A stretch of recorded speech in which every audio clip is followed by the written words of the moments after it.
哎，小子，你觉得他们二人谁会赢啊？骆明轩吧。为什么？他这赤手空拳的很吃亏啊。这个骆明轩学的是落霞断雁掌，长江都断开，何况是一把破长剑。哦，说的也是啊。看来这一次是骆明轩要跟千落师姐成亲了，真是遗憾。你遗憾什么呀？哎，那我当然是希望你和千落师姐成亲了。你们俩这么般配，你看啊，千落师姐性格直爽，你一肚子坏水，你们俩要是结合了，才是人间正道呢。滚！真不愧是。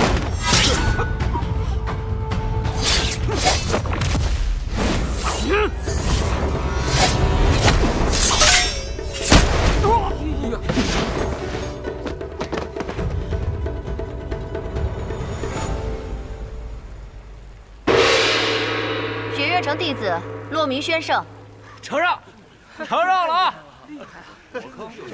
段家段轩逸，请指教。这家伙来了，他很厉害吗？在这年轻一辈当中，有绝对胜算的也只有唐年了。单看方才骆明轩那一掌的威力，胜算也不小。哎呦，段家少主，久仰大名。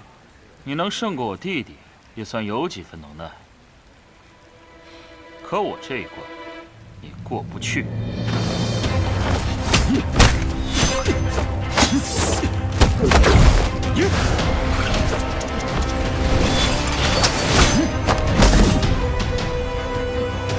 怎么回事？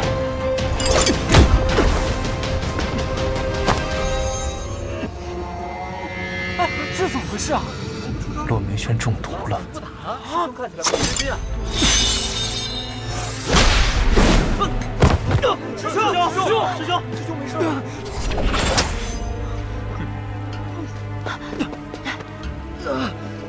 师傅，怎么样？师傅，对不起，是徒儿大意了。原来这场比武招亲，雪月城长老也可以下场吗？我替我徒儿认输，这场段家段轩逸胜。尹长老，我看一下，此毒为3寸蛇心，并不会伤及性命。尹长老放心，半个时辰之内，我必将此毒化解。那便多谢了。可还有人愿意上来挑战？卑鄙无耻之徒，还敢这么趾高气扬的说话！哥，连骆师兄都败了，我们之中还有谁能打得过这个段轩逸？就是啊，简直太无耻了！居然中毒！殿下，我们可能来晚了。哦，难道已经结束了吗？似乎是的，应该不会再有人上台挑战了。千罗，段轩逸不是雪月城的弟子，你不能下去挑战的。可阿弟，他用毒。没有规定不能用毒，更何况，用毒的不是段轩逸，而是上一轮跟骆明轩比武的段轩衡。哎，你怎么下去了？不是你们非让我下来的吗？不是，以你的性格，不应该让咱们3番5请，你才别别扭扭、不情不愿的下去吗？闭嘴！怎么可能？他怎么会上去啊？谁上去了？你是谁？雪落山庄，萧瑟。你就是那个被枪签收为弟子的萧瑟。你说是就是吧。殿下，有一个问题，现在已经有答案了。是楚河上去了吧？是的，堂堂6皇子萧楚河，现在竟然在雪月城参加比武招亲。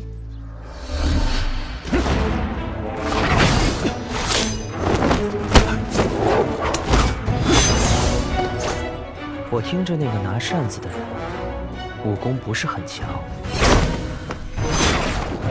老六为何一直在躲呢？看不明白。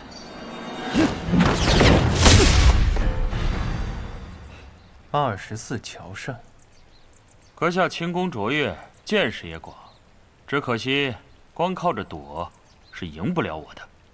赢不赢得了，走着瞧。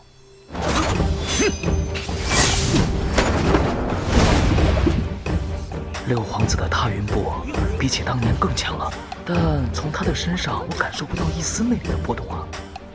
难道老六的武功真的全被废了？哼！我已看穿你的步伐，10招之内，你必败无疑。那你就试试。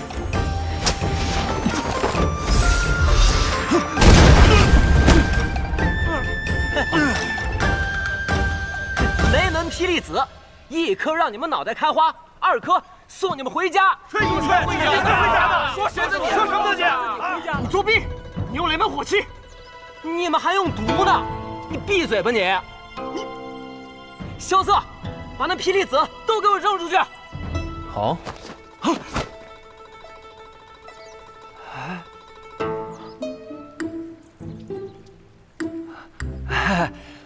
我路上用的太狠，就这2颗了。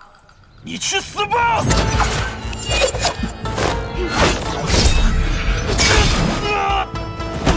干得漂亮！好，这道阎王帖挥得果然漂亮。来，我和大师兄商量了一下，决定拿出我们各自的法宝，祝你旗开得胜，拔得头筹。什么法宝？我的2粒霹雳子和大师兄的3道阎王帖，可值1000两银子呢。这3日呢，就由我和大师兄教你使用这火器和暗器。一个会着天下第一轻功的人，同时拥有着雷门的火器和唐门的暗器，你说谁能胜得过你？对。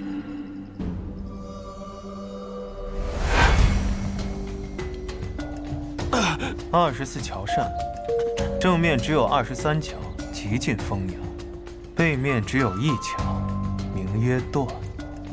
风雅以息，只谈生死，不够风雅。你究竟是谁？雪落山庄萧瑟，赢了你的人。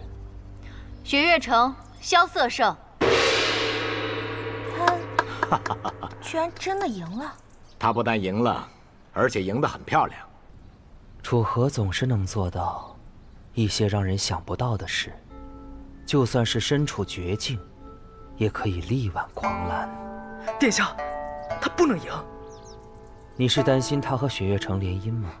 那他要是赢了，他若是以萧瑟的身份与雪月城联了姻，再等我们把陛下赦免他的口谕带到，那他的势力一下子就到了我们不可控制的范围啊！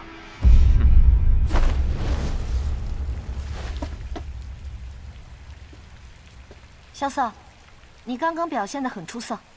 哟，想不到司空小姐还会夸奖我。殿下，皇子婚姻都得宗庙做主，岂容得他私下联姻？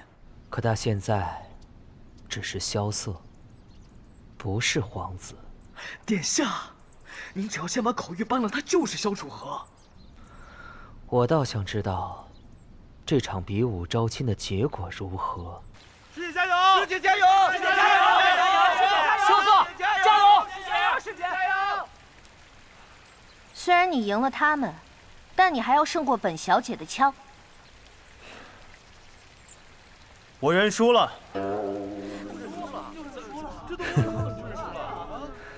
这孩子完成了任务，就连再演一下都不可以了吗？藏明，楚河这个人还真是习惯了给人惊喜，也习惯了给人惊吓。萧瑟，这怎么回事啊？输了呗。不是，你这还没打，你怎么输了呀？你们给我的火器和暗器都用光了，我还能怎么打？师姐肯定会让着你的嘛。哎，刘姐，你别瞎说，谁会让着他呀？雪月城打假赛。说什么呢？谁呀？说什么打假赛？谁打假赛？这怎么就打假赛了？这样打假赛！停下！你这些手下败将，都给我闭嘴！真麻烦。比赛已经结束了，你们觉得怎么样就是怎么样，走了便是。拦住他们，让雪月城给个交代。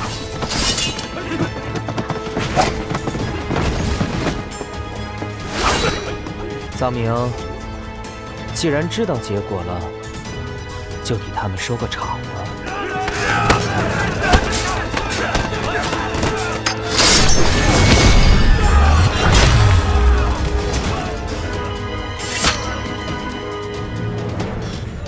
北离国白王殿下普驾至此，尔等跪拜相迎。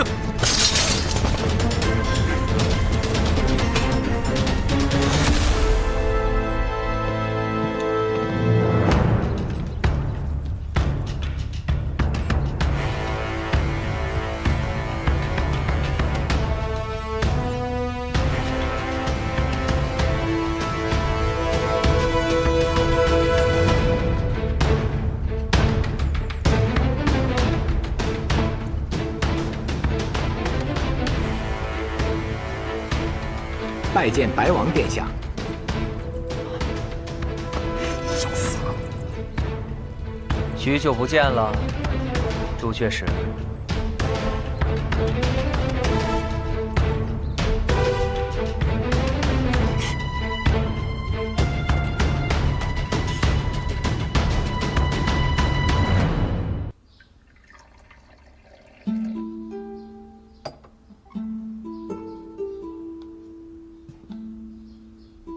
殿下，请用茶。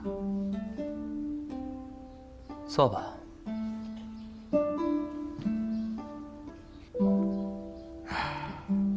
许久未见到白王殿下了，没想到再次见到殿下，却让殿下见到了这番狼狈的景象。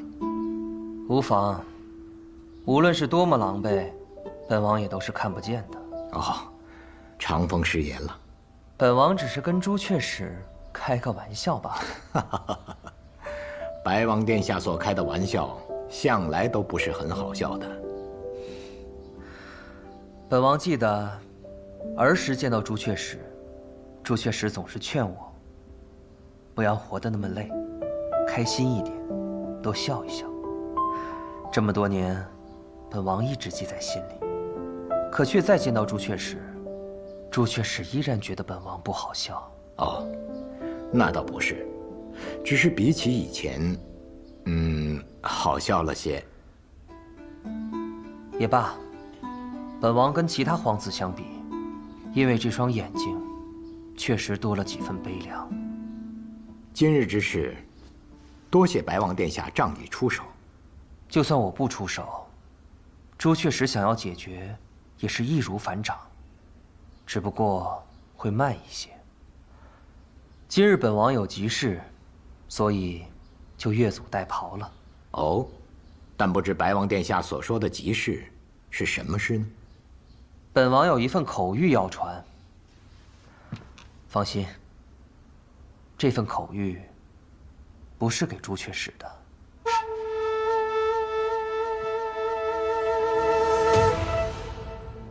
我不做朱雀石已经很多年了，我现在只不过是这雪月城中的一个大管家。那我就换你司空城主。这样听起来顺耳多了。这份口谕是传给那个人的。其实今日之前，我也不知道他是否真的在这里，直到方才。虽然我看不见，不过这么多年，他那给人惊喜又给人惊吓的习惯，却依然没有改变。那这件事情，便是你们之间的事情了，跟雪月城毫无关系。我听说，他拜你为师，是我要收他为徒，他既没有答应，但也没有拒绝。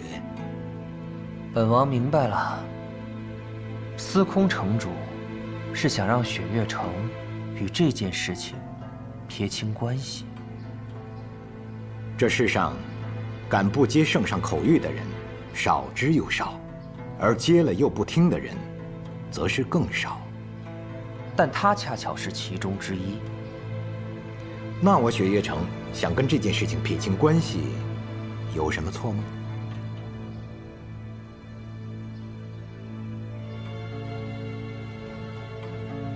本王明白了。都怪你！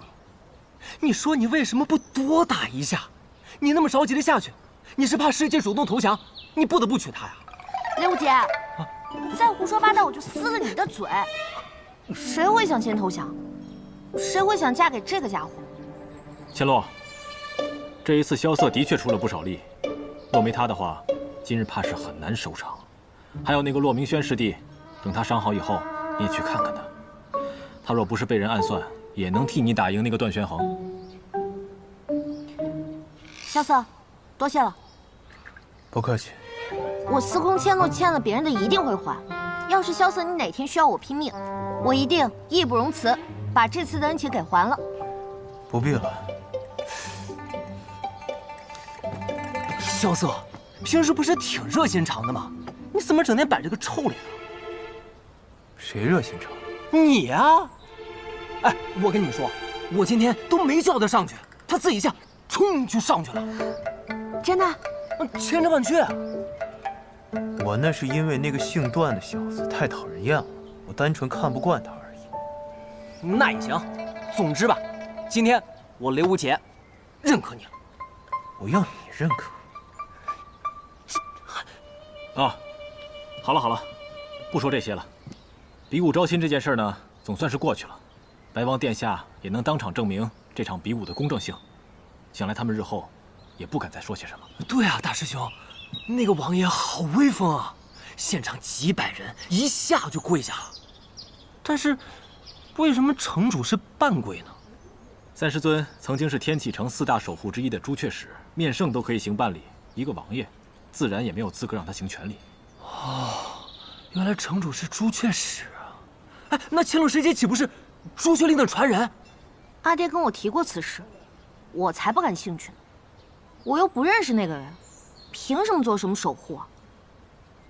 对了，我阿爹可以半跪，萧瑟你为什么不跪啊？对啊，我腿脚不太好。这师兄，你看他又在那胡诌。我祖上有些荣印，可以面圣不跪。你看这个答案可以吗？真的？看你平时抠抠搜搜，还世家出身呢。哎，对了，大师兄，你说他一个天启城的王爷来我们雪月城干嘛呀？应当是有什么重要的事情要和三师尊商议吧。毕竟三师尊曾经是朱雀使，当今圣上能够登基，三师尊也有一份功劳。但是天启城的王爷突然来雪月城了，总给人一种不安的感觉。父亲早就说过，最讨厌的就是那座城里的人了。我倒是觉得那个白王殿下挺不错的，不过就是眼睛有那么一点不对劲儿。因为他看不见。看不见？他幼年时期拿了别人盘中的一块糕点，吃了之后就瞎了。这么多年明德帝寻遍天下名医也没能治好他。也是个可怜的人呢。萧瑟，尹长老，白王殿下在后院等你，你先过去一趟。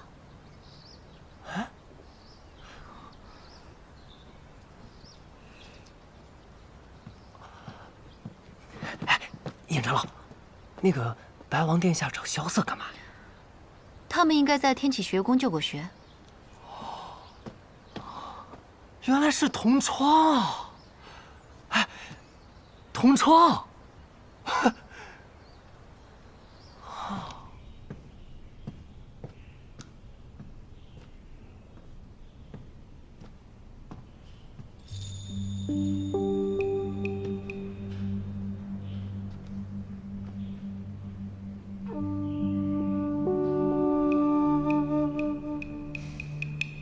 我是个瞎子，我看不到你，而你却能看到我。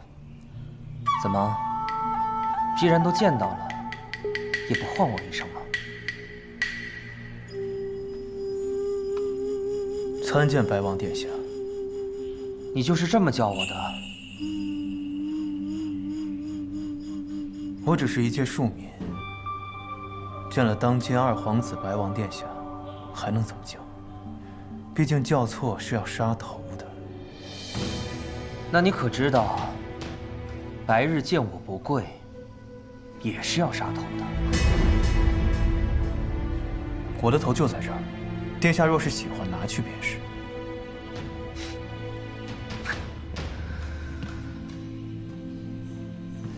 你说话不像从前那般锋锐了，就是有些有气无力的。不过你耍赖的样子，还是像从前一样。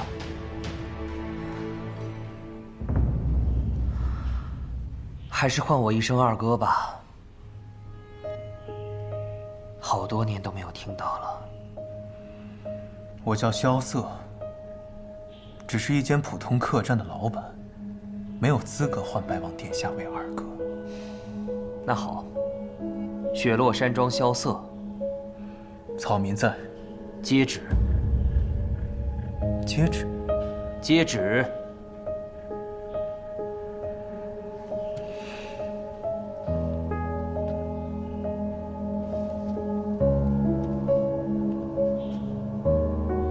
奉圣上口谕，赦免六皇子萧楚河过去一切罪错，恢复皇子身份，承袭永安王爵位，赏黄金10000两，珠宝100箱，即刻速回天启城复命。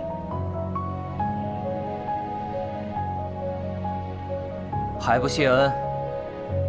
我拒绝这道口谕。你敢不接？我就是不接。为何不接？赦免六皇子过往一切罪错。我的过往何错之有？虽然看不见，但我也能猜到此刻你的神情。既然殿下猜到了，那就还请殿下将这道口谕带回去。听完口谕，你还是不肯唤我一声二哥。看来你是真的不打算回去了。殿下难道希望我回去吗？当年我离城而去，有一人提剑而来，正是怒剑仙叶战天，当世5大高手之一。据我所知，他也是殿下的授业恩师。不管你信不信，并不是我派他前去的。并不是你派去的，那他去前你是否知道呢？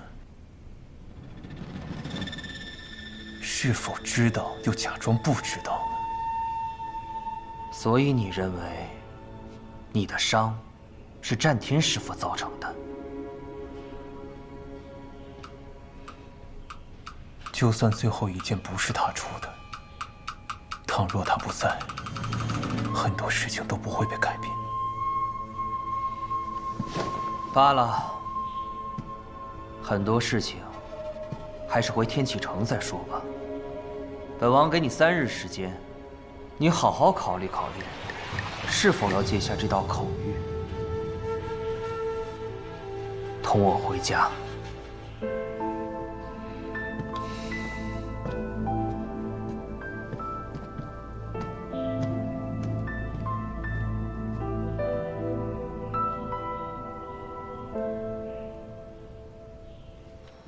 殿下，我在外面都听到了，这萧楚河如此大逆不道，直接上报陛下，让陛下收回成命，然后再重重治他的罪。臧明，这些话你只能同本王说。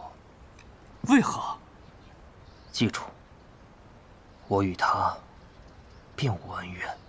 可当年那块糕饼是他。当年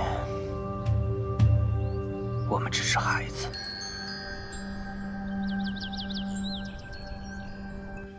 最近雪月城还真够热闹啊！是啊，先是有人闯进登天阁顶问见雪月剑仙，再有这百花会，如剑仙亲临礼赠四方，再加上这比武招亲，把尊贵的白王都给引来了。可你知道，我是个不喜欢热闹的人。哼，那感情好啊！你现在就去替我把白王给我赶出去。嗯。这有何难？当年我一剑逼得他老子都跟我立约，一个王爷罢了，我去就回。开玩笑，开玩笑呢，你何必当真呢？你干嘛总是把雪月城满城上下的脖子全给提起来呀？这个白王啊，他来只不过是想带走一个人。消息传得还真快，既然皇帝想让他回去，应该已经赦免了他的罪，这是好事啊。其实萧瑟最想赦免的不是他自己的罪，而是琅琊王的罪。这不可能，琅琊王案当年已经是个死案，明德帝不会愿意做出任何妥协。是啊，这是一个死局啊。叶姑娘，叶姑娘，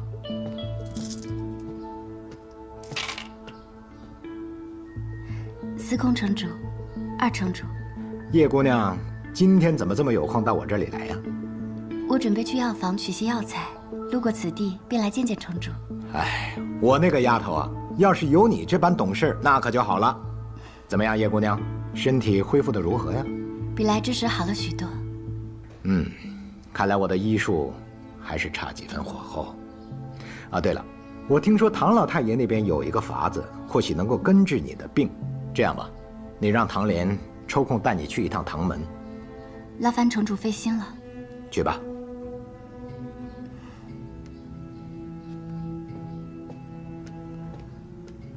他已经在外面听了很久了。反正也不是什么要紧事儿，听就听吧。她是大将军叶孝英的女儿，叶孝英知道的越多，事情就越复杂。但她曾经是萧瑟的好朋友。可从萧瑟入雪月城以来，他们两个似乎从未说过话。所以，他是最了解萧瑟的人，而现在的萧瑟，最不想提及的就是他的过去，而叶若依，他所背负的正是萧瑟的过去。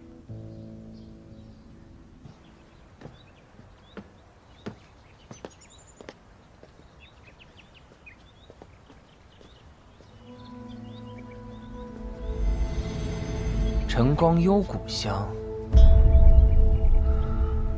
是若依姑娘吗？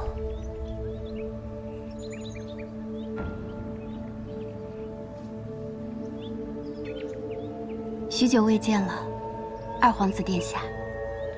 若本王没有闻到叶家独有的晨光幽谷的香味，那么若依姑娘是否打算就这么走过去了？我已很多年没有见过殿下了，方才觉得面熟，却也不敢相认。我听说若依姑娘一直在城中养病，身体可有好一些？司空城主医术高明，若依的身子比以前好了许多。那便好。你与楚河自幼交好，能在此城中重逢，应该是很开心的事情吧？啊，楚河哥哥，他不是失踪很久了？哦，你没见过他吗？我向来一人独居在这别院中，平常从不与城中人来往，今日是过来取些药材的。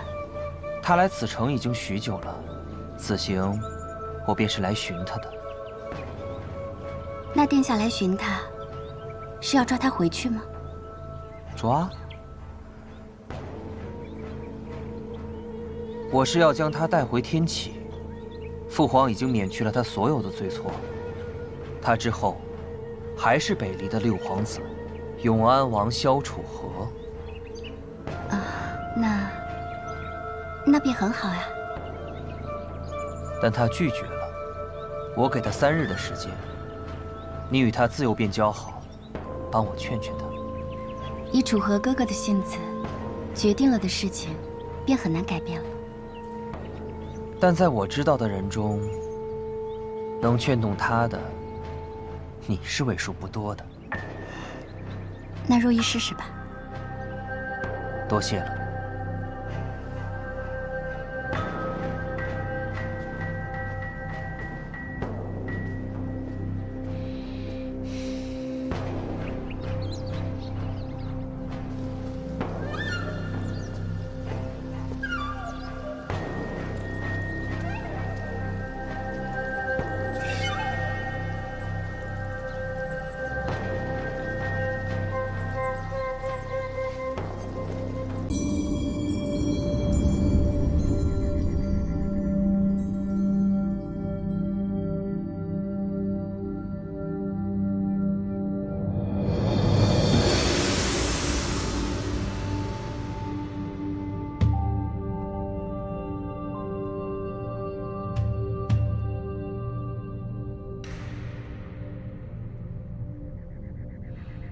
无心啊，怎么每次我心烦的时候你都会出现呢？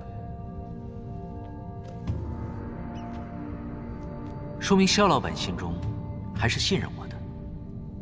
心烦意乱，只有见到至交好友，方能安神静心。在我的梦境当中，你还是这么自恋。我也不晓得，萧老板心中所烦何事？一件纠缠了很久的事，也坚持了很久的事。有些事情坚持很久，并没有必要。或许换个方式，会走得更加长远。你也这么觉得？而有些事则不然。世人皆认为不值得，也要坚持；一直看不到希望，也要坚持；就算到死，也要坚持。这样的事很少，但我想，以你的性格，一定会遇到。无心，可解了你心中疑惑？笑话！我只说过心烦，但我从未有过疑惑。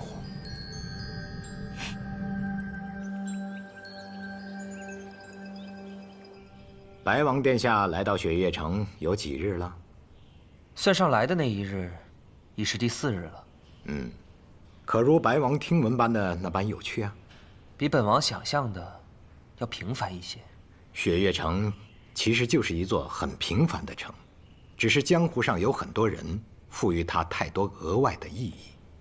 不过，也正是因为它的平凡，所以才显得很特殊。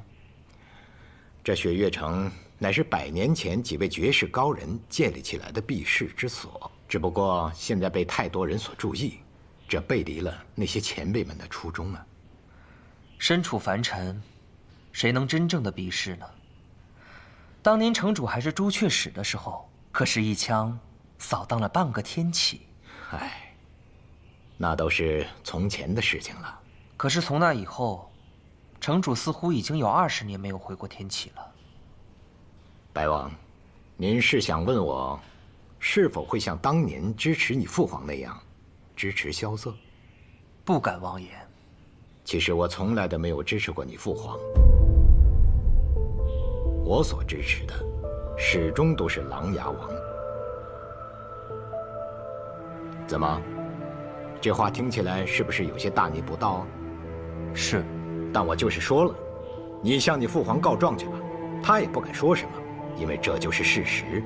就好像你刚才问我的问题，我也可以回答你，是。只是本王没有想到，城主的回答如此果决。我雪月城做事向来果决，但我所说的支持，并不是支持他去抢夺什么，而是支持他所有的决定。就好像他现在在雪月城做一个账房先生，哪怕就是做上一辈子，我也是支持的。毕竟这萧瑟算起账来，真的是一绝呀。本王明白了。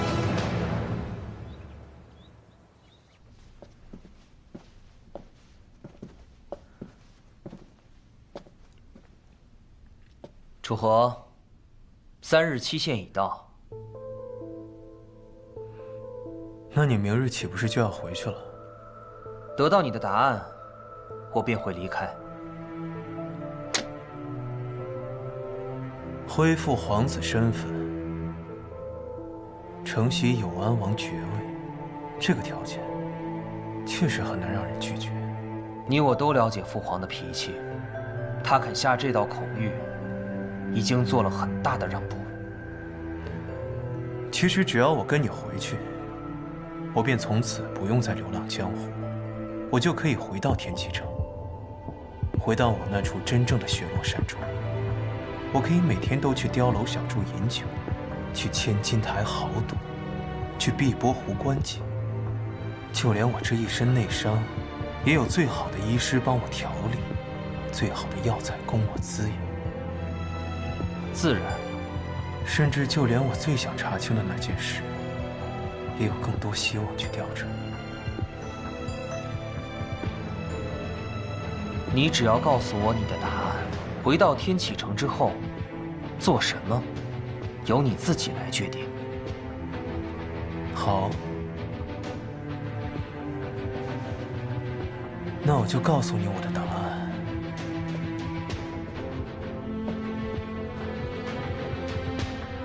我萧瑟拒绝这道口谕。为什么？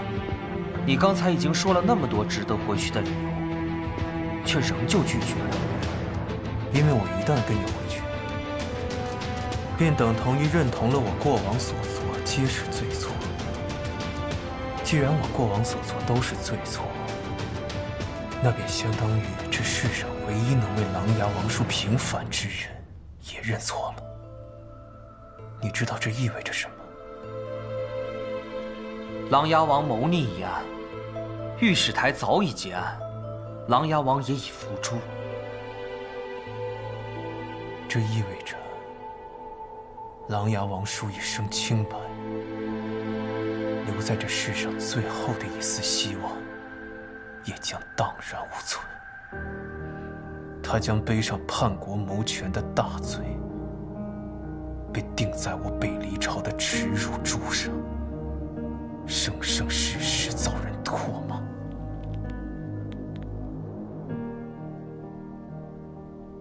你一人坚持，有何意义啊？有我萧瑟坚守，那至少这世上还有人为其反抗。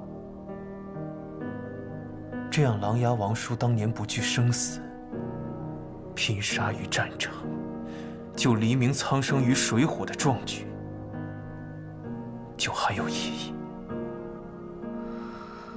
没错，就我一人，那又如何？除非我死，我这辈子都不认错。抗旨不遵乃是死罪。那你敢杀我吗？你若是敢，现在就动手；你若是不敢，就回去找你的父皇，请一道取我首级的圣旨来。殿下，带他走。是。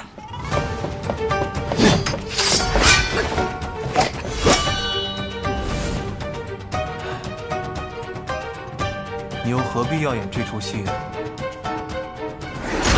再来！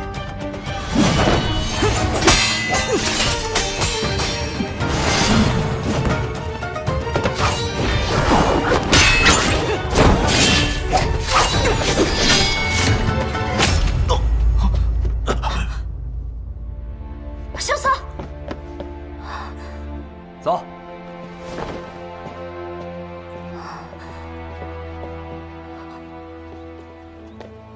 殿下，方才萧楚河所言何意？本王临行前曾经答应过父皇，一定要办成此事。但从遇到他的那刻起，本王便已经猜到，他是不会离开的。为何？因为他身上的锋锐，并没有消失。所以本王就演了一出戏，等了他3日。终于在方才，老六配合本王演完了这场戏。所以说他是故意借的这一剑。不错，以生死相抗，本王就没有理由再逼迫他了。父皇那边，本王也可以交代了。殿下早就想到这一层了。谁又真的想让萧楚河回到天启城？那些年，所有的皇子都成了他的陪衬。本王好不容易找到一次机会，不能再错过了。是藏民鲁莽了。不知道从什么时候，本王也开始算计得失。老六比本王早知道这些，却从来没有改变过。白王来得匆匆，去的倒也迅疾。既然事情已了，就不多打扰城主了。白王很像当年的景玉王啊。父皇当年的封号，不敢忘提。哼，只可惜，萧瑟一点都不像当年的琅琊王。是吗？听很多人说，老六的风采跟当年的琅琊王一样。那可大不一样啊！琅琊王是个君子，凡事喜欢讲道理，以大局为重。老六呢？哎，去他的什么大局为重！我开心，我舒心就行了。本王明白了，告辞。请。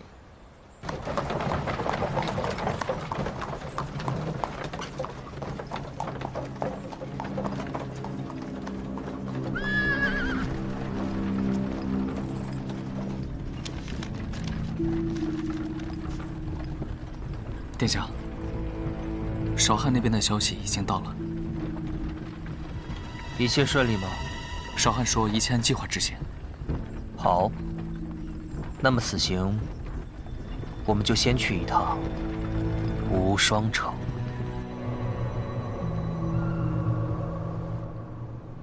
有客自远方来，愿拜会叶宗主。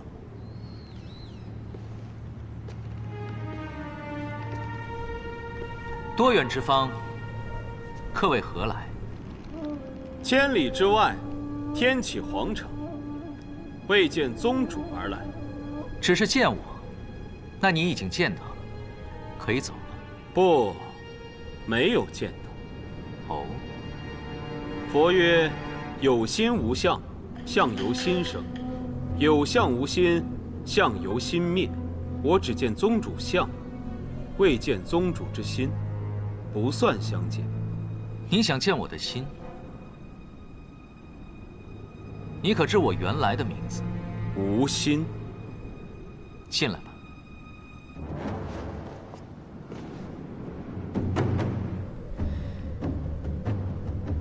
这位似乎是故人。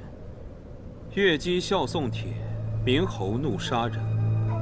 这位是明侯，你们的确曾见过。可他现在看起来，似乎什么事也不记得了。这是药人。我遇到他和越姬的时候，两人都受了重伤，几乎已经是死人了。他虽然没死，但是却变成了只听你命令行事的药人。万事皆有代价，他想救回自己和越姬的命，就得付出一定的代价。唉，只可惜那门武功，我已然用不出了，没办法再帮你一次。至于你，为什么要来见我呀？我姓萧，赤王萧雨，明德帝的第7位皇子。看似是个诗酒王爷，可这么多年来，一直在发展自己的势力。在我回天外天这件事上，就有你的安排。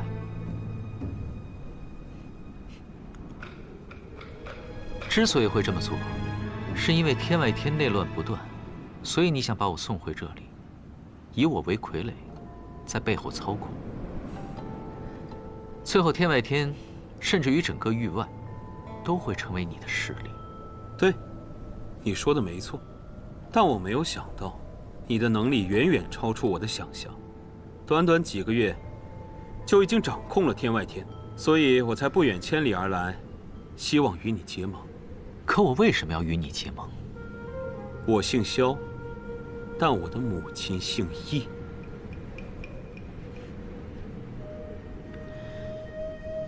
那时我太小，却也只记得他姓易，忘记他的名字了。易文君。好陌生的名字，于你，于我，甚至于他自己，都很陌生了吧？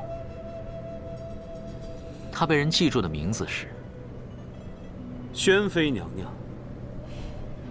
所以，你是我同母异父的弟弟。叶鼎之当年拐跑母妃，我已经出生了。我是你哥哥，比你还大上2岁。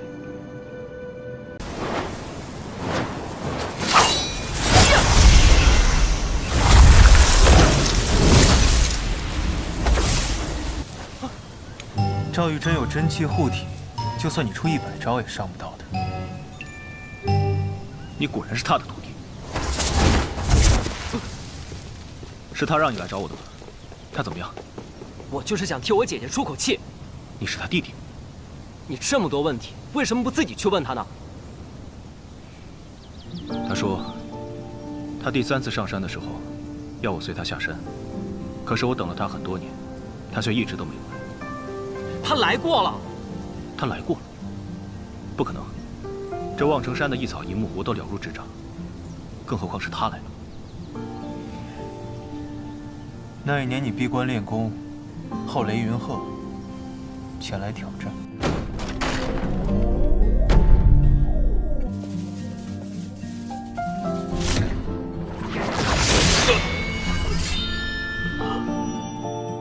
你断其一臂，将其赶下山，但自己也元气大盛，几乎走火入魔。在所有天师的加持下，闭关养伤。在你疗伤期间，李寒衣确实来过。这件事应该整个望城山都知道。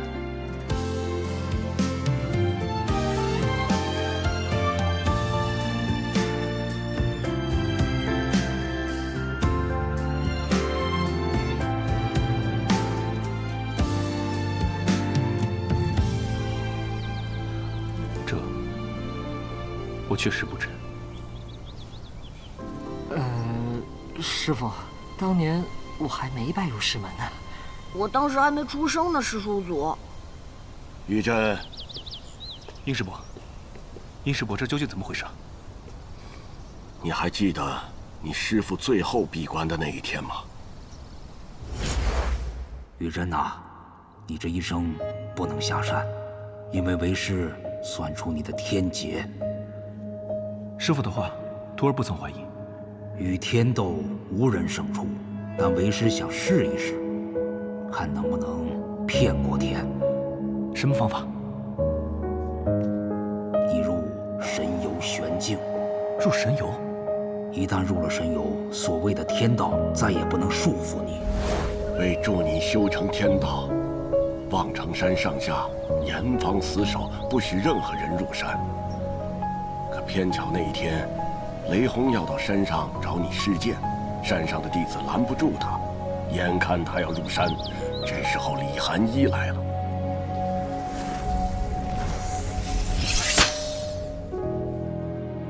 是我错惊坤天了。你回去吧。待你练到剑仙一日之时，我会亲自拜访。但今日这望城山，你上不得。剑仙，我一定会成为剑仙。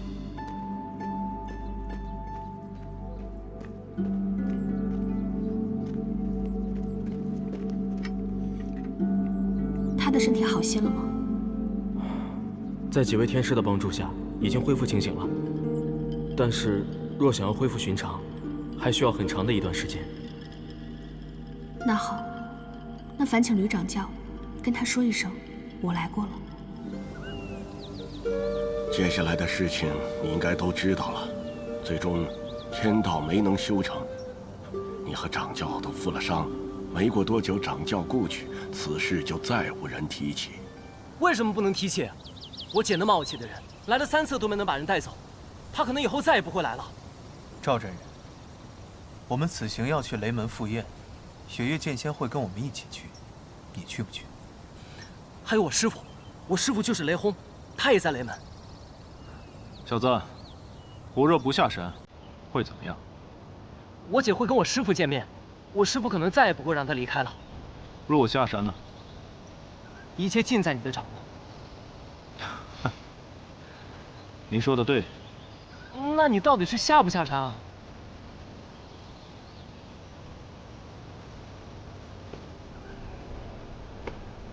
桃花坞里桃花庵，桃花庵下桃花仙。半醉半醒日复日，花开花落年复。你们走吧。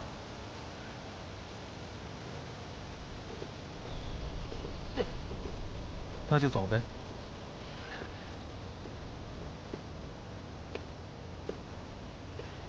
无头无脑念首诗，那赵玉珍到底是下山还是不下山？哎，师傅的心思，没人能猜透的。哎，你们师傅若是下山，真的会引起风云巨变呢。师傅倒是没有真的下过山，谁知道呢？也许只是师祖诓他的，想骗师傅一辈子留在望城山。师祖才没你这么无聊呢。掌教的命格是天命，师祖说的很有可能是真的。天命。行了，赵玉珍来不来，在于你姐，在于她自己，根本就不在于你。你已经把你该说的话都说好了，现在就走吧。我觉得不管是李寒衣还是赵玉珍，以他们日行千里的剑仙境界，去个雷家堡真不是什么问题。换做我们，再不等就成笑话。走。也是啊。哎，这天不天人不人的，我也不清楚。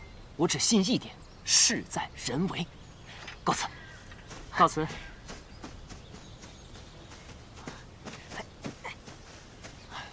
有个问题忘了问你啊，你是怎么说服你姐陪你去见雷轰的？以她的性格，她不会同意的。其实我骗了阿姐。哟，你还会骗人呢？我私下骗她说，我师傅得了重病，就快要不行了，临走之前想见他最后一面，了却心中遗憾。阿姐就同意了。你师傅知道你这么周到？他要是能见到阿姐，我说什么他都乐意。想不到雷无姐，连你都会耍心眼。哎，这我还得叫你一声师傅。最后一个问题，去雷家堡，你不会迷路吗？放心，我在雷家堡生活了10几年了，我记得它的味道，这辈子都不会忘记。跟我来。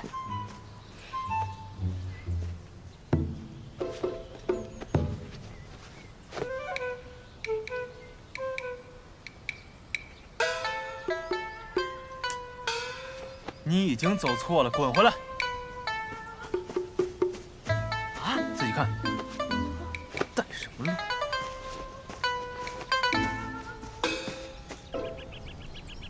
那个人果然不是萧楚河。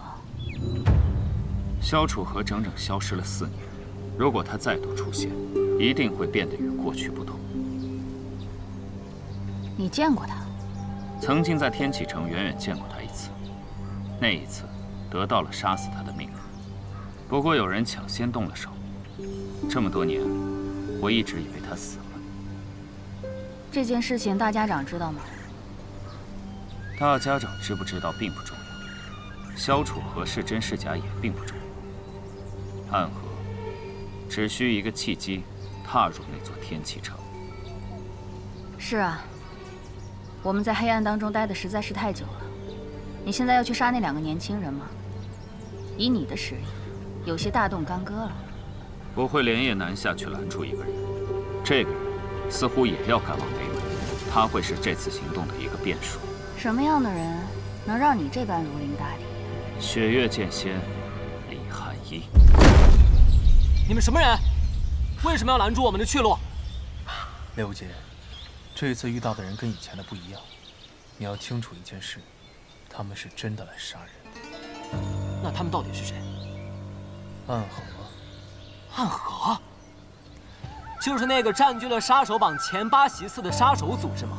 没错，我姓苏，苏家苏昌黎。自报家门的杀手还是头一次见。告诉你们名字，是因为你们很快就要死了。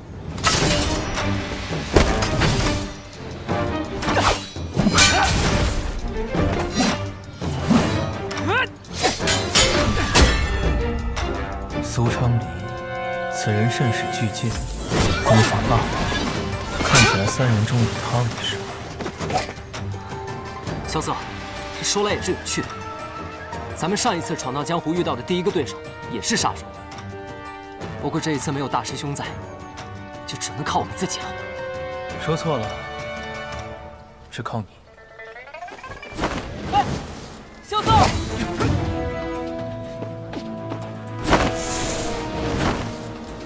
师傅，弟子以后闯荡江湖需要注意什么事？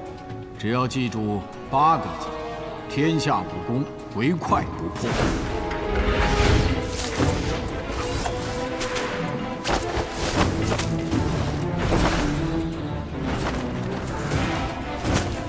再快也打不过，那该怎么办？那你就记住4个字：打不过，跑。师傅，你还真是神机妙算了。可就算这踏云步不耗内力，也极耗体力，这下麻烦了。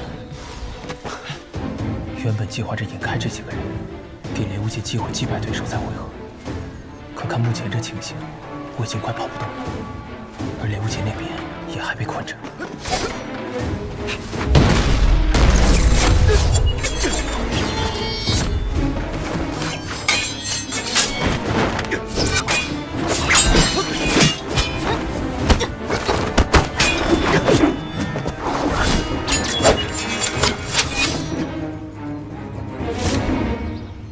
萧瑟这混蛋，只有我追的，你们追不得。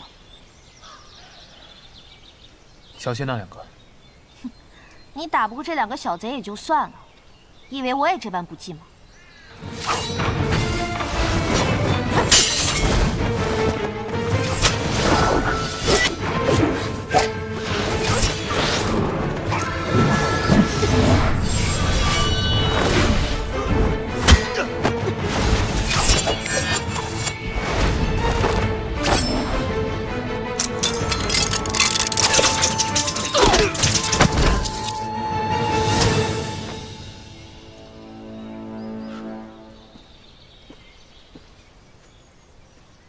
没事吧？这么危险的东西你也敢瞎扔，就不怕打着我？那我又不姓唐，只能瞎扔了。大师兄的武器怎么在你手上？喝酒输给我的。行了，也得赶紧跟我去找雷无杰，他可能有危险了。那个叫苏昌黎的，我怕是低估他了。不错，能在我剑下坚持这么久，你足以自傲。我还没有结束呢。你虽然不是我的对手，但却有机会逃走，为何要与我死战？我若走了，你去追我朋友怎么办？好，重情重义，大好男儿，这颗头颅值得一砍。师姐，萧瑟，你没事吧？几个小杀手还奈何不了我。哼，要不是本小姐赶到，你们早就死了。废话真多。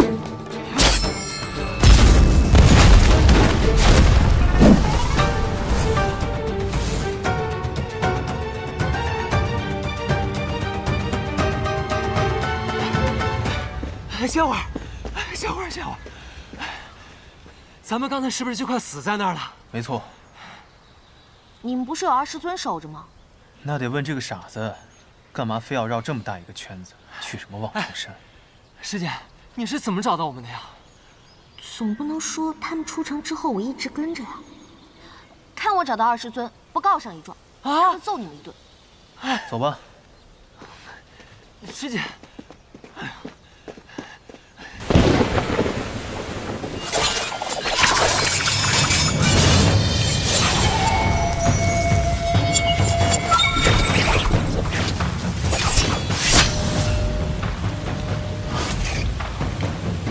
雪月城里寒衣，暗河苏沐雨。还记得多年之前，你我曾联手对付过一个人。当时的场景，此刻犹在眼前。可你今日来到这里，是想杀我？就凭你一个人，杀不了我。这世上，恐怕没人能真的杀得了雪月剑仙。再加上一个我呢？暗河2个家主联手，哼，之前还从未有人有过这样的待遇。但想杀死我，犹未足够。我这儿有18柄剑，今日愿意全部断在这里，只求剑仙退回雪月城。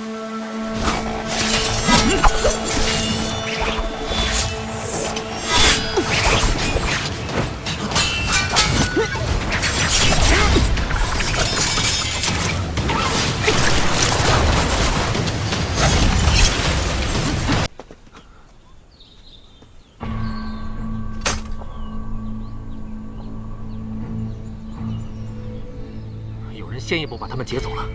这附近有雪月城的盟友吗？剑心种。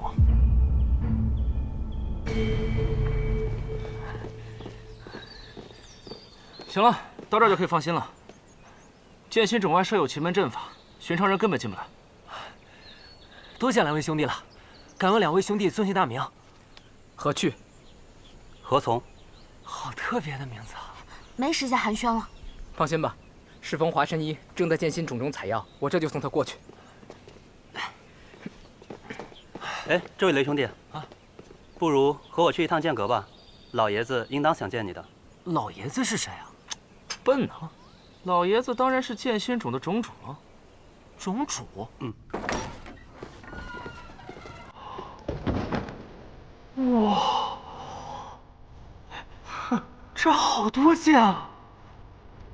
这儿真是比雪月城藏剑阁还威风呢。哎，对了，米轩师兄，你为什么会出现在这儿啊？我是来剑心种办点事儿。哦。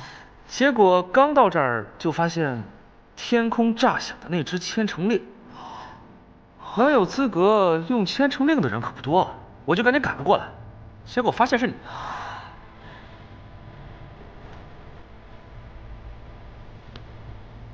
哎，刘无邪，快来啊！这柄是麒麟牙，是麒麟剑手吕修西的佩剑，剑谱上能排第16。哦。麒麟牙杀性太重，你若真想碰它，那么很有可能受伤的是你自己。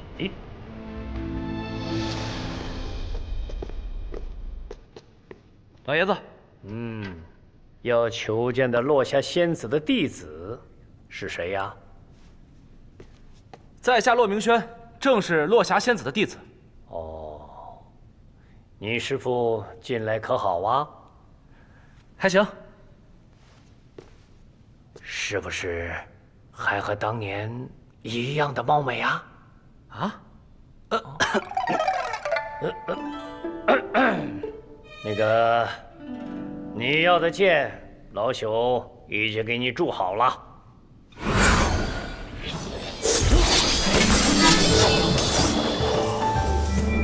哇！重剑无望，轻剑别离，长剑凤凰，双剑勾芒结尘，三尺剑般若一目，一共7柄剑。7柄剑，这么大方？多谢老爷子。你拿去吧。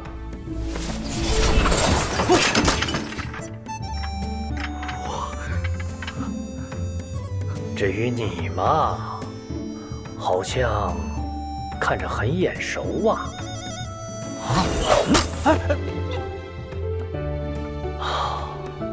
听雨啊，许久未见了呀。你老认识这把剑？听雨观雪，望花闻风，风雅四剑，乃是我年轻时所著，我自然认得。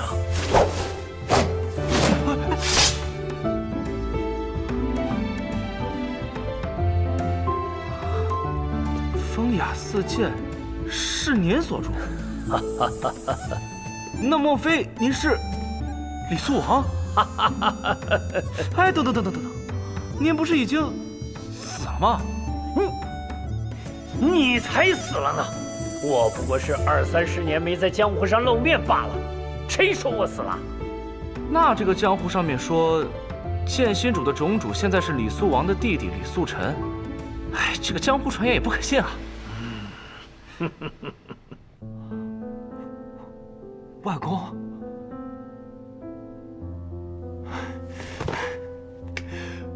孙子刘无节不孝，见过外公。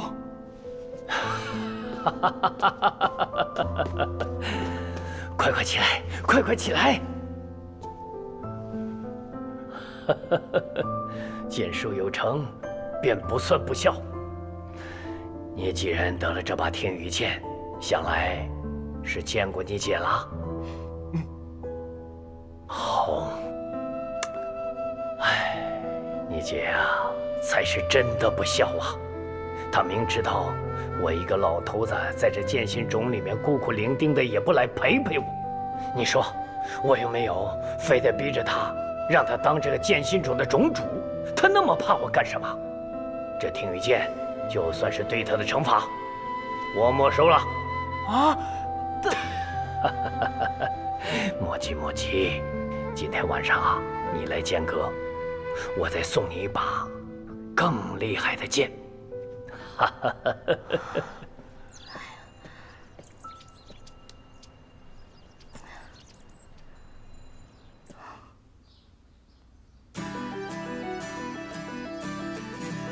外表没有一点伤，但脉象却可以乱成这样，还真是罕见。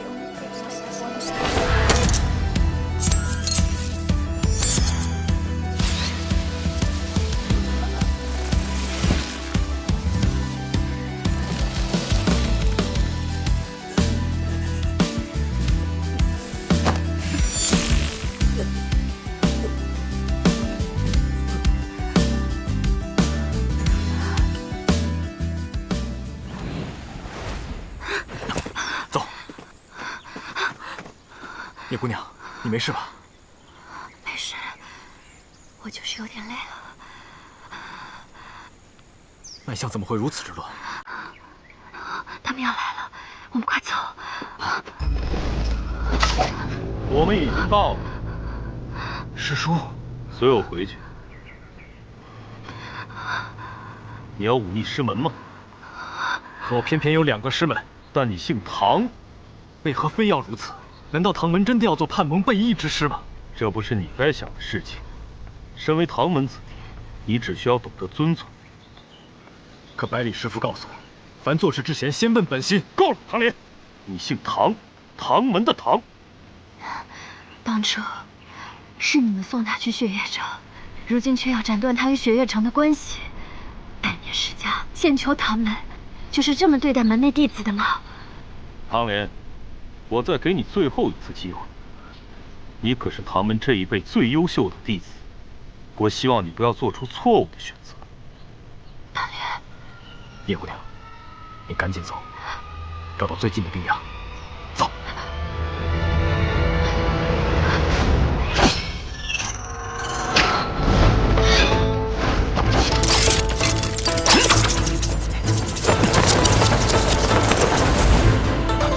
叶姑娘，小心！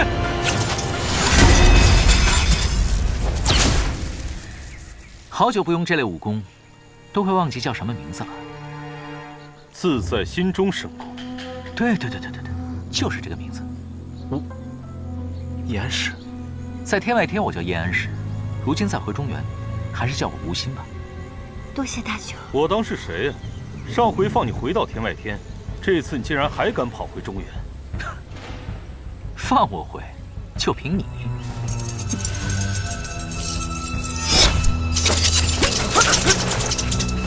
走吧。截住景霞了吗？今日得到消息，暗河苏家家主苏沐雨和谢家家主谢奇刀合力阻止李寒一北上，但李寒一看穿了埋伏，最终突围而去，目前行踪不明。看来暗河已经动手了，老九也太擅作主张了。唐门三老呢？那3位老爷子原本不想露面，可那时李寒一已经突围而去了，他们迫不得已现身，也没有追得上。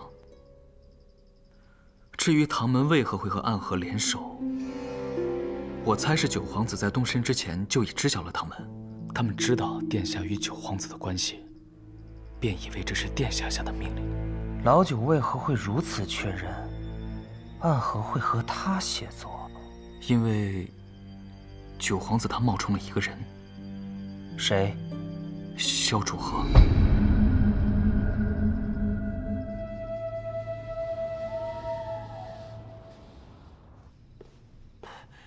外公，我来了。你来啦？吴外公要给我一把什么剑？当然是世上最好的剑之一啦。最好的剑之一？莫不是在剑谱之中？来，你看看这两边的剑谱，10大名剑，乃是当今世上最好的剑。你看看，这剑谱第10，无忧。其见银白如玉，剑身修齐秀丽，不似人间之剑，隐隐有飘然的仙风。现传人不知。这剑谱第9，霜雪，其剑乃是雌雄双剑，秋之霜，冬之雪，单剑平凡，可是双剑合璧，却有神威。现传人不知。这剑谱第8，皓阙，其剑可称得上人间正气第1剑，浩然正气，可斩千魔。原北离大都护所佩之剑，现藏于天启城的天剑阁，由剑奴守之。这剑谱第7，洞千山，其剑的剑气是浩瀚无比，一剑起动千山，起万朝。这10大名剑之中，唯一当世铸剑师所铸之剑，现传人不知。这剑谱第6，青霄，其剑乃是望城山的镇山之宝，历任掌门所佩之剑，现传人为望城山掌教赵玉珍，位列5大剑仙之玄剑仙。你再来看看这边，这剑谱第5，破军，其剑钝而厚重，非天生神力不能无，称王霸之剑，现为怒剑仙严战天佩剑。剑谱第4，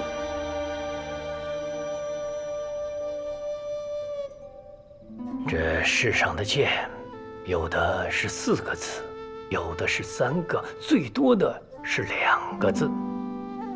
但是这把剑，它只有1个字。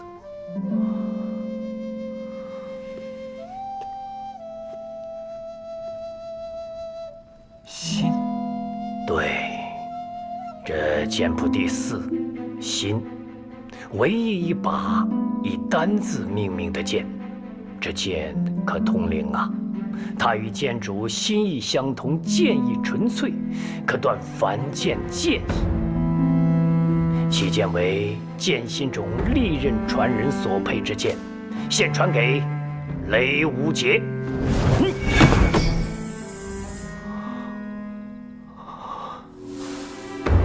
外公是想把这柄剑传给我？这把剑本来就是你母亲所佩之剑，现在由你来继承，那也是理所应当的嘛。不过，有人认为，剑是剑，人是人。比如你姐姐，她不愿意接过这柄新剑，却偏偏跑到那个昆仑去求什么铁马冰河。但是有人觉得，剑即是心，心亦可作剑。比如你的母亲。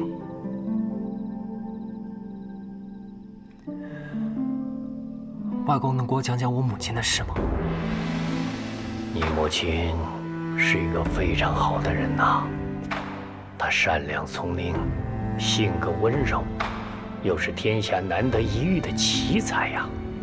哼，若不是遇到那个天杀的雷梦莎，她定会是剑种的传人的。母亲是怎么认识父亲的呀？这个雷梦莎与他的那个好兄弟百里东军，到我这剑心中来造访，不好好的待在剑阁里，却非要偏偏跑到那剑心崖。你跑到剑心崖也就算了，可他偏偏要与新月比武，你比武也就算了，可他偏偏却赢了。你赢了也就算了，可他偏偏……外公，我怎么听出了一股吃醋的语气呢？哼，从那以后啊，你母亲新月天天吵着要和这个雷梦莎去闯荡江湖。我就想啊，这闯就闯吧，这年纪轻轻的，总不能一辈子窝在这山谷里吧？更何况这雷蒙莎也是一表人才，又是世家子弟，于是我就答应了。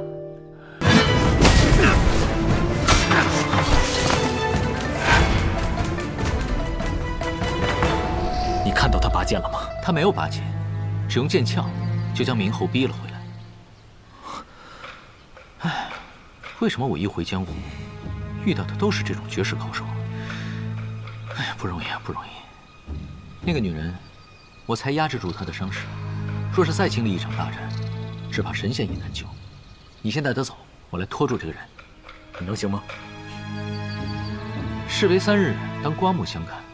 我们分开这么久，如今就算来个刀仙剑仙，我也定能不落下风。好，你小心点儿。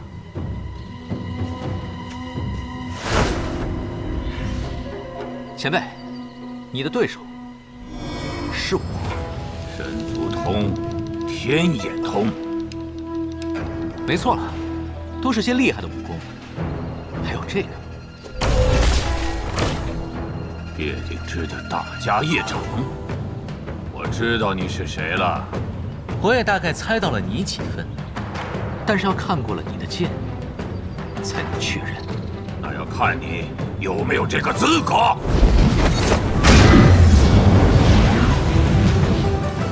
还是大家业长，这招叫罗汉定。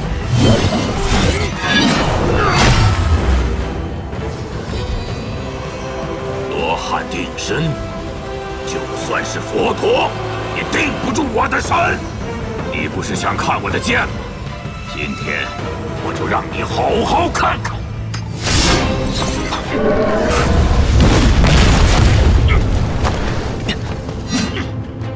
破军剑，天下名剑位列第5，号称王霸之剑。你果然是怒剑仙。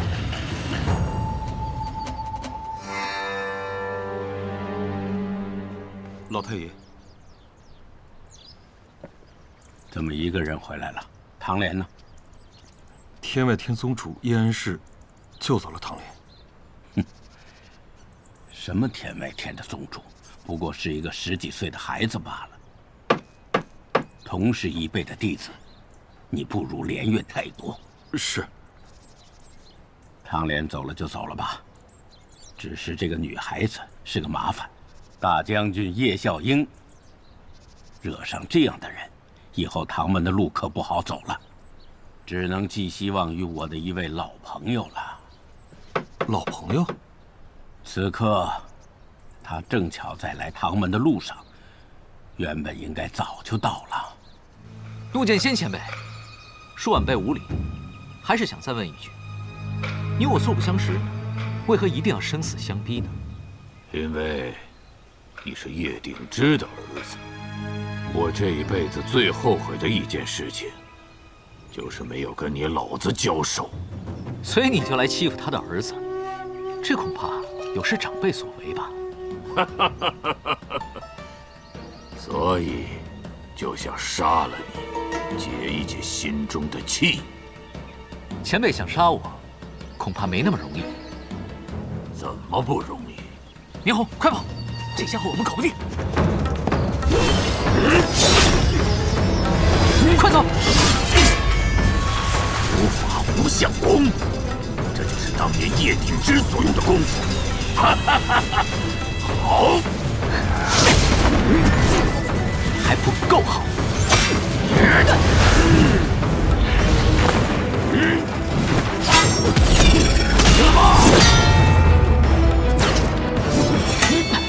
走。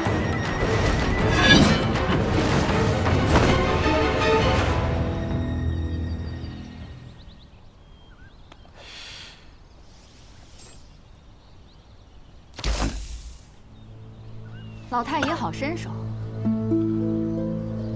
穆雨墨，你来晚了。偶尔也让老爷子等一等奴家嘛。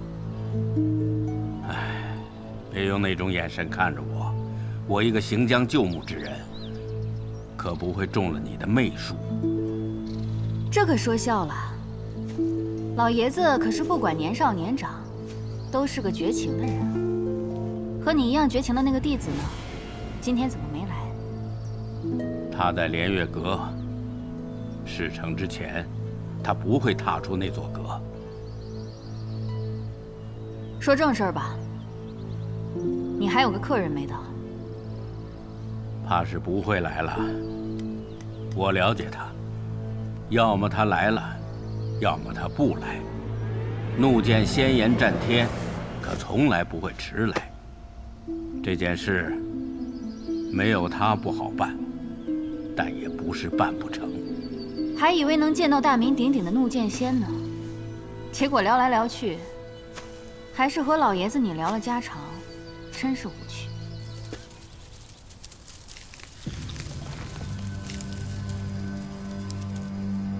哼，千珠之阵，那老太爷的筹码呢？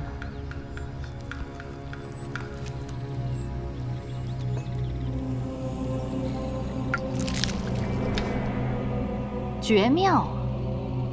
唐门最隐秘的毒，配上我暗河最隐秘的阵，此行我们势在必得。可莫要低估了我们的对手。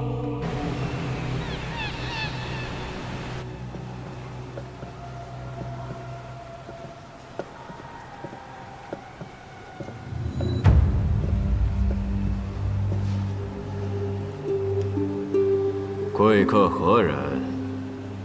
是暗河的大家长。北离二皇子，白王萧崇。我等着见你的这一天，已经很久了。你在等我？是。你有一个好弟弟，他冒充了一个人，骗取我暗河的邪主。虽然他身份金贵，但我暗河杀人，从来不管什么身份，所以他该死。还请大家长手下留情。我若没有手下留情，他从见到我的那一刻，便已经死了。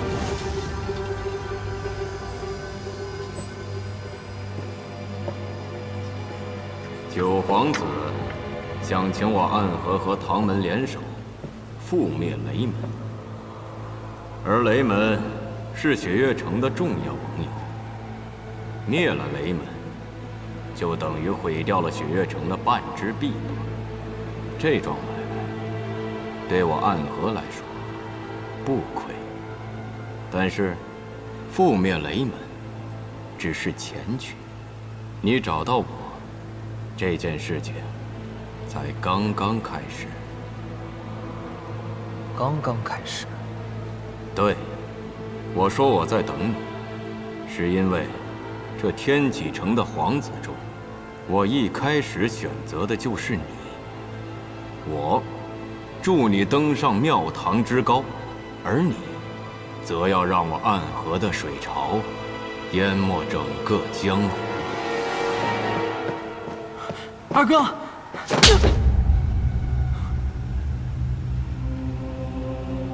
知道自己哪里做错了吗？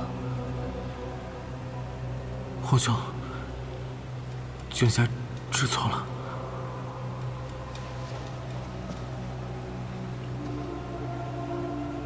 还不快和大家长道歉？不必了。你早就知道我身份。年轻人，你太小看暗河了。从你踏入暗河的那一天，我们就已经知道你的身份。之所以不杀你，是因为白王萧崇，你就是我们最好的选择。大家长，恕我直言，暗河不是我的选择。你这么拒绝我，就不怕我把你们都杀了吗？哼，我想大家长应当不会做出这种不利之事。不过我们之间的选择已经无法避免了。白王殿下，有些决定不要下得太早了。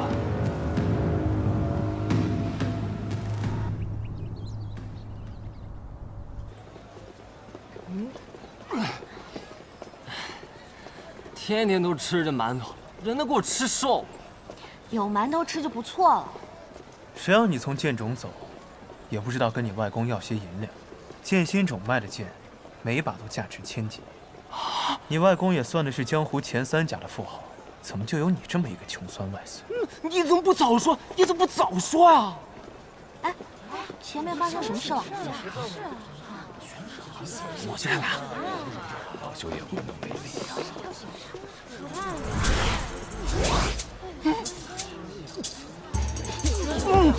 小左，知府大人悬赏1000两纹银寻找大夫，1000两纹银呐！咱们3个懂医术吗？1000两纹银跟咱们有什么关系？哎呀，要懂什么医术啊？你不是有那什么蓬莱丹，一枚30瓦？小点声行不行？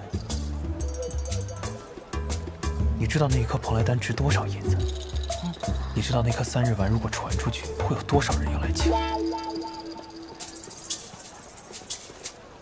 哎，我知道那蓬莱丹很金贵，但是你看这小城里也没什么人认识，是吧？而且你救人一命，也算是积德行善了。走吧，走吧，走吧，走吧！松开！我以前也学过一些医术，谁说救人就一定要用我的蓬莱丹？你个横货！你还学过医术呢？哎，你以前究竟是什么人呢？轻功又好，赌术又高，还会医术，哎，你太厉害了吧！行了，能不能别说了？哇，你能不能教教我呀？是景侠冲动了，求皇兄原谅。不是冲动，是不对。景侠只是想帮二哥。这个世上有很多人，为了利益可以不顾一切。这样的人不必多说，我们天启城遍地都是。还有许多人，为了情义可以不要利益。他们心中有信仰，有执念，他们不愿自己身上沾染半点尘埃。他们可以为之生，也能为之死。萧楚河就是这样的人，所以他才沦落到现在这个地步。我敬佩这样的人，可我成为不了这样的人。他是无瑕的，而我终究是有颜色的。不过这个颜色也只能是白色。我有不能打破的原则。景侠，知道了。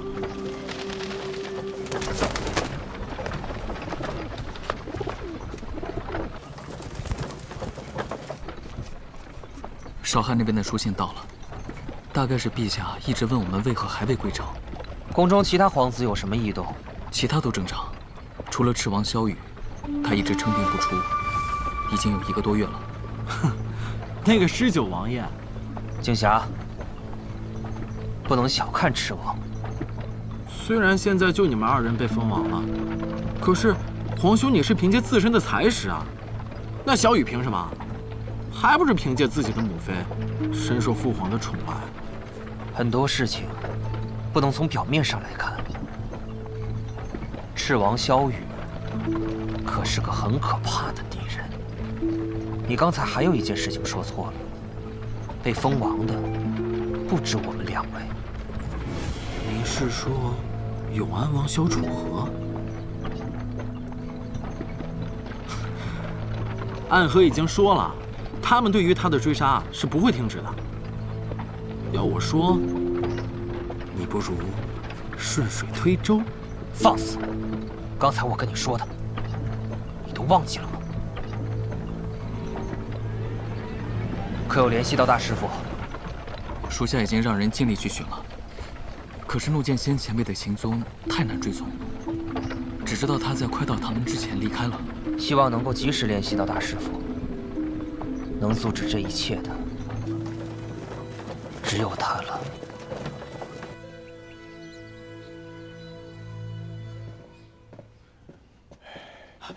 大夫，怎么样了？心脉已断，准备后事吧。告辞。大夫。唉，那我吃亏了。哼。所以呢？什么？我们虽是兄弟，但却同母异父。我们的父亲还是死敌。说到底，当年我父亲率领魔教东征，众人皆认为是他称霸天下的野心。可点燃他野心的，分明是抢走我母亲的明德鼎。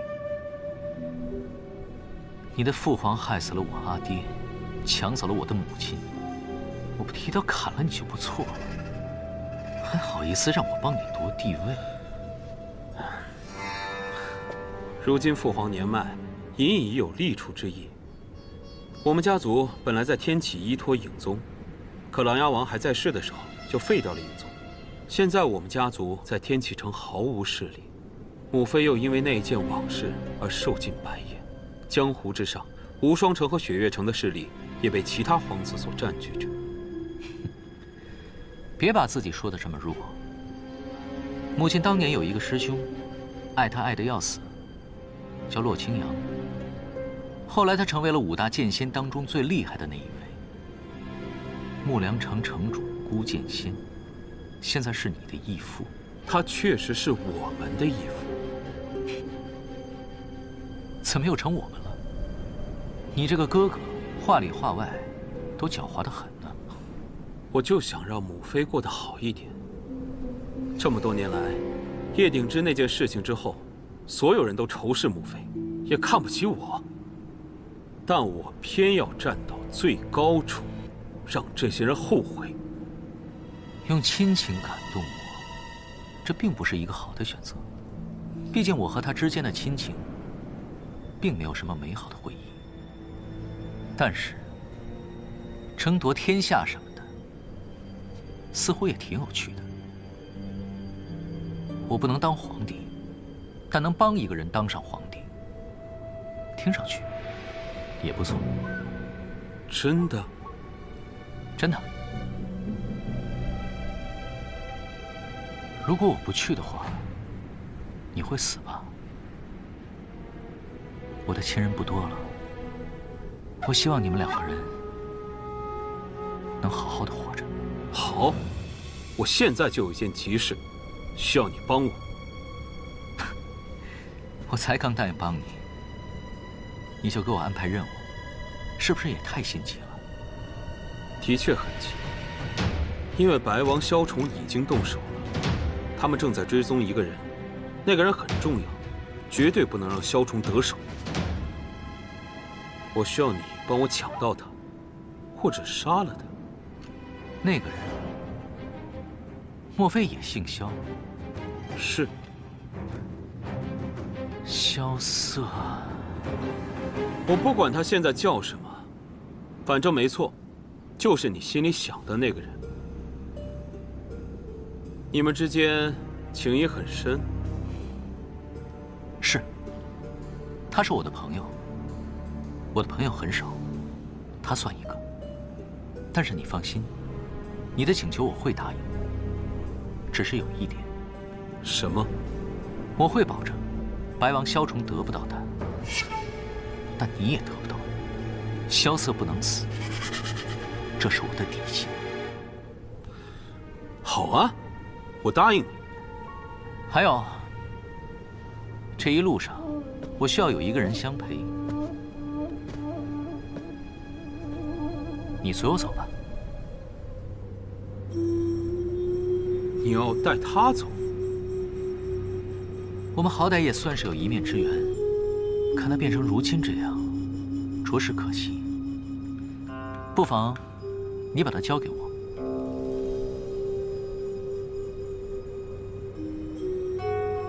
那你带他走吧。事成之后，我会去天启城找你。记住，萧瑟不能死，这是我的底线。